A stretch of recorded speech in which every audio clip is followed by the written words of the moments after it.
Hello കൂട്ടുകാരെ, ഇന്ന് ഞാനേ ആം, എൻ്റെ ബിസിനസ്സുമായി ബന്ധപ്പെട്ട് ഞാനിങ്ങനെ പുറത്തേക്ക് പോയി കഴിഞ്ഞപ്പോൾ ഒരു കടയിൽ മഴ പെയ്ത് കഴിഞ്ഞപ്പോൾ എനിക്കൊന്ന് കയറി നിൽക്കണമായിരുന്നു. അപ്പോൾ ഞാനങ്ങനെ കയറി നിന്ന് കഴിഞ്ഞപ്പം അവിടെ ഒരു പയ്യൻ കടയിൽ സാധനങ്ങൾ വാങ്ങിക്കാൻ വന്നു. എന്നിട്ട് പറഞ്ഞൊരു കാര്യം എന്ന് പറയണത്, ഉം, അവൻ ഇങ്ങനെയാണ് ആ കടക്കാരനോട് പറയണത്, അയാൾ എനിക്കൊരു സൗകര്യം തരുന്നില്ല, മഴയായിട്ട് പോലും കടയിൽ പോയി സാധനം വാങ്ങിച്ചു കൊണ്ടുവരാനാണ് പറഞ്ഞത് എന്ന് പറഞ്ഞു.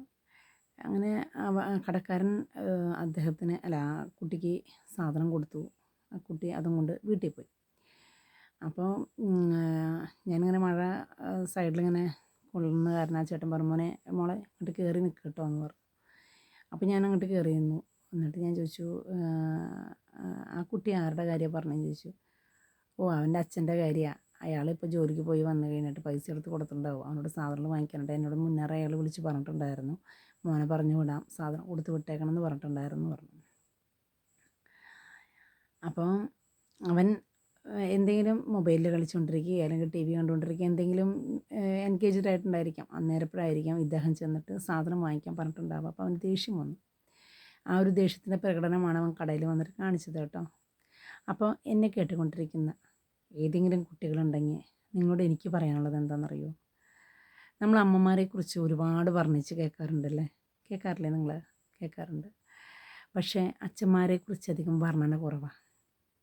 നമ്മൾ വിചാരിക്കും അച്ഛന്മാർക്ക് കല്ല് പോലത്തെ മനസ്സാണ്. അല്ല കേട്ടോ, കരയുന്നവരോ ഒത്തിരി അപ്പന്മാരുണ്ട്. എൻ്റെ അപ്പനൊക്കെ കരഞ്ഞ് ഞാൻ കണ്ടിട്ടുണ്ട്.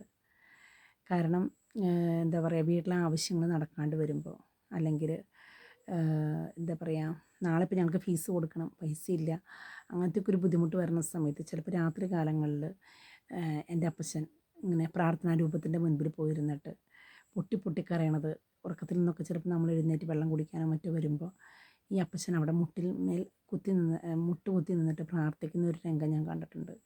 കരയുന്ന ഒരു അപ്പനെ ഞങ്ങൾ കണ്ടിട്ടുണ്ട്. ഞങ്ങൾ 5 മക്കളാണ്. 5 മക്കളും ആ അപ്പൻ്റെ കണ്ണുനീര് കണ്ടിട്ടുണ്ട്. അതുകൊണ്ട് അപ്പൻ മരിച്ചുപോയി. പക്ഷെ മരിച്ചു പോയെങ്കിലും ഞങ്ങളുടെ അപ്പൻ എന്ന് പറഞ്ഞു കഴിഞ്ഞാൽ ഇന്നും ഞങ്ങളുടെ കൂടെ ജീവിക്കുന്നൊരു ഫീലാണ് ഞങ്ങൾക്കുള്ളത്. ഞങ്ങളുടെ ജീവിതത്തിൽ പലപ്പോഴും ഞങ്ങൾ തകരും അല്ലെങ്കിൽ തളർന്നു പോകും എന്ന് കാണുമ്പോൾ ഞങ്ങളുടെ അപ്പനെയും അമ്മേനെയും ഞങ്ങളുടെ ജീവിതത്തിൻ്റെ ഓരോ മേഖലകളിലും അവരനുഭവിച്ച കഷ്ടപ്പാടുകൾ ഓർക്കുമ്പോൾ ഒരിക്കലും അവർക്ക് കിട്ടിയ അനുഭവങ്ങളോ പാഠങ്ങളോ ഒന്നും ഞങ്ങൾക്ക് കിട്ടിയിട്ടില്ല. കാരണം അവർ പഠിച്ചിടത്തോളം ഒന്നും നമ്മൾ പഠിച്ചിട്ടില്ല. ക്ലാസ്സിൽ പഠിപ്പിക്കുന്ന വിഷയങ്ങളെക്കാൾ ഉപരി ജീവിതത്തിൽ പഠിക്കുന്ന ഒരുപാട് കാര്യങ്ങളുണ്ട്. അപ്പോൾ എന്നെ കേട്ടുകൊണ്ടിരിക്കുന്ന ഏതെങ്കിലും മക്കളൊക്കെ ഉണ്ടെങ്കിൽ നിങ്ങളോട് എനിക്ക് പറയാനുള്ളത് എന്താണെന്നറിയോ? വെയിൽ കൊണ്ട് പൊരിവെയിലത്ത് കഷ്ടപ്പെടുന്ന അച്ഛന്മാരെ നിങ്ങളൊന്ന് നോക്കണം കേട്ടോ. ചിലപ്പോൾ അദ്ദേഹം കള്ളുകുടിയനായിരിക്കാം, ചിലപ്പോൾ സ്നേഹമില്ലാത്തതായിട്ട് നമുക്ക് തോന്നുന്നുണ്ടായിരിക്കാം, ചിലപ്പോൾ സ്നേഹമില്ലാതെ നമ്മളോട് പെരുമാറുന്നുണ്ടായിരിക്കാം. അത് ഇപ്പോൾ 100-ലൊരു 15% ആയിരിക്കും അങ്ങനത്തെ അപ്പന്മാരുണ്ടാവുക. ബാക്കിയുള്ള എല്ലാ അപ്പന്മാരും തങ്ങളുടെ മക്കൾക്ക് വേണ്ടിയിട്ട് രാപ്പകലോളം അധ്വാനിക്കുന്ന അപ്പന്മാരാണ് കേട്ടോ. നിങ്ങൾ ശ്രദ്ധിച്ചിട്ടുണ്ടോ?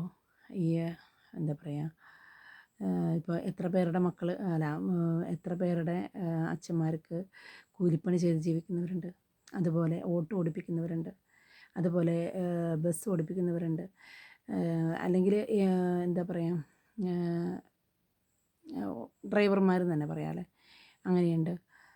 അതല്ലാണ്ട് ആശാരിപ്പണി, പെയിൻറ്റ് പണി, അങ്ങനെ ഒത്തിരി ചെറിയ ചെറിയ ജോലികളൊക്കെ ചെയ്ത് നാളത്തെ ചെട്ടിക്കാരനെ എങ്ങനെ പറഞ്ഞു വിടാം, അല്ലെങ്കിൽ പലിശക്കാരനെ എങ്ങനെ പറഞ്ഞു വിടാം, ഈ ചെയ്യുന്ന ജോലിയുടെ ഇടയ്ക്കും ഇദ്ദേഹം നിന്നുരുകുന്നുണ്ടായിരിക്കാം. ചുറ്റുമുള്ള ചൂടിനേക്കാൾ ഉപരി അദ്ദേഹത്തിൻ്റെ മനസ്സിൽ നാളത്തെ ഒരു ദിവസം അല്ലെങ്കിൽ ഇന്ന് വൈകിട്ട് എന്നെ അന്വേഷിച്ച് വരുന്ന പല കടക്കാരും ഉണ്ട്. അവരുടെ അടുത്ത് എങ്ങനെ മറുപടി പറയുമെന്ന് വിചാരിച്ച്, അല്ലെങ്കിൽ മക്കളുടെ ഫീസ് കൊടുക്കണം, അല്ലെങ്കിൽ മക്കൾ വീട്ടിലേക്ക് സാധനങ്ങൾ വാങ്ങണം, ഭാര്യ വിളിച്ചിട്ടുണ്ടായിരുന്നു, അങ്ങനെ ഒരുപാട് വേദനകളിലൂടെ കടന്നു പോകുന്ന ഒത്തിരി അച്ഛന്മാരുണ്ട്. നിങ്ങൾ അച്ഛനോട് ആക്രോശിക്കുമ്പോൾ, എൻ്റെ മക്കൾ ചിലപ്പോഴൊക്കെ ദേഷ്യം വരുന്ന സമയത്ത് ഈ അച്ഛന് വേറെ പണിയൊന്നും ഇല്ലേ എന്നൊക്കെ ചോദിക്കുമ്പോൾ അപ്പോഴൊന്നും ഞാൻ മിണ്ടില്ല. പക്ഷെ കുറേ നേരം കഴിഞ്ഞിട്ട് എൻ്റെ മക്കളെ വിളിച്ചിരുത്തിയിട്ട് ഒരുപാട് കാര്യങ്ങൾ പറയും. എപ്പോഴും എന്നെ വിളിക്കുന്നത് തന്നെ ഒരു ഉപദേശിയെന്നാണ്.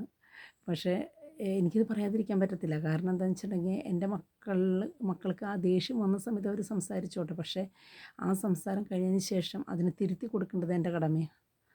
എന്നെ കേട്ടുകൊണ്ടിരിക്കുന്ന അമ്മമാരുണ്ടെങ്കിൽ ഒരിക്കലും അപ്പനെ താഴ്ത്തിക്കെട്ടി സംസാരിപ്പിക്കാനായിട്ട് ഇടവരുത്തരുത് നിങ്ങൾ. കാരണം നമ്മുടെ വീടിൻ്റെ നെടുന്തൂണ് എന്ന് പറയണത് അപ്പന്മാരാണ്. ഞാൻ പറഞ്ഞല്ലോ നേരത്തെ, ചില അമ്മമാർ പറയും അല്ല ഒരിക്കലല്ല എന്ന് പറയുമായിരിക്കും. ചില ആൾക്കാരുടെയൊക്കെ സ്വഭാവം അങ്ങനെയാണ്. കാരണം കിട്ടുന്നത് ഇപ്പം എന്താ പറയുക, 1000 രൂപയാണെങ്കിൽ അതിൽ 500 രൂപയും കുടിച്ച് തീർത്ത് വരുന്ന പല അപ്പന്മാരെയും എനിക്കറിയാവുന്ന കാര്യമാണ്. അപ്പോൾ അതുപോലുള്ളവരെ വെച്ച് നോക്കുമ്പോൾ ഒരിക്കലും അത് ഒരു ഭാര്യ എന്ന നിലയ്ക്ക് ഒരു വ്യക്തി സ്വീകരിക്കില്ല, അല്ലെങ്കിൽ മക്കൾ എന്ന നിലയിൽ അവരും സ്വീകരിക്കില്ല. പക്ഷെ അതല്ല ഉദ്ദേശിച്ചത്. കഠിനാധ്വാനം ചെയ്തു വരുന്ന ഒരു അപ്പൻ്റെ മനോവേദനയാണ് ഞാനിവിടെ പറയുന്നത്. അപ്പോൾ നിങ്ങൾ ആരെങ്കിലും ഉണ്ടെങ്കിൽ, എത്ര നാൾ നിങ്ങൾ ആ മനുഷ്യനൊരു വില കൊടുത്തിട്ടില്ലെങ്കിൽ നിങ്ങൾ ആ വ്യക്തി ചെയ്യുന്ന ഓരോ ജോലികളും മാറി നിന്നൊന്ന് നോക്കണം കേട്ടോ. കാരണം ഉരുകുന്നൊരു മനസ്സ്, അതുപോലെ തന്നെ ശരീരം മുഴുവൻ വേദനയായിരിക്കും രാത്രിയൊക്കെ വീട്ടിലേക്ക് കടന്നു വരുമ്പോൾ. പകലത്തെ അധ്വാനം മൊത്തം കഴിഞ്ഞ് തൻ്റെ മക്കളുടെയും ഭാര്യയുടെയൊക്കെ അടുത്തേക്ക് ഓടി വരുമ്പോൾ അദ്ദേഹം ഒരു ഗ്ലാസ് വെള്ളം എടുത്ത് തരാൻ പറയുമ്പോൾ ചില മക്കൾ എടുത്ത് കൊടുക്കത്ത് പോലില്ല എന്ന് പറയണത്. അപ്പോൾ അതൊക്കെ നിങ്ങൾ ശ്രദ്ധിക്കേണ്ട ഒരു കാര്യമാണ്. കാരണം നമുക്ക് വേണ്ടിയിട്ടാണ് ആ മനുഷ്യൻ കഷ്ടപ്പെടുന്നത്. ചിലപ്പോൾ എല്ലാവരുടെ മുൻപിലും വളരെ നാണം കെട്ട് ജീവിക്കുന്നൊരു മനുഷ്യനായിരിക്കാം, പക്ഷെ അദ്ദേഹത്തിനുണ്ടൊരു മനസ്സ് കേട്ടോ. അത് നിങ്ങളൊന്ന് ശ്രദ്ധിക്കുക. Thank you.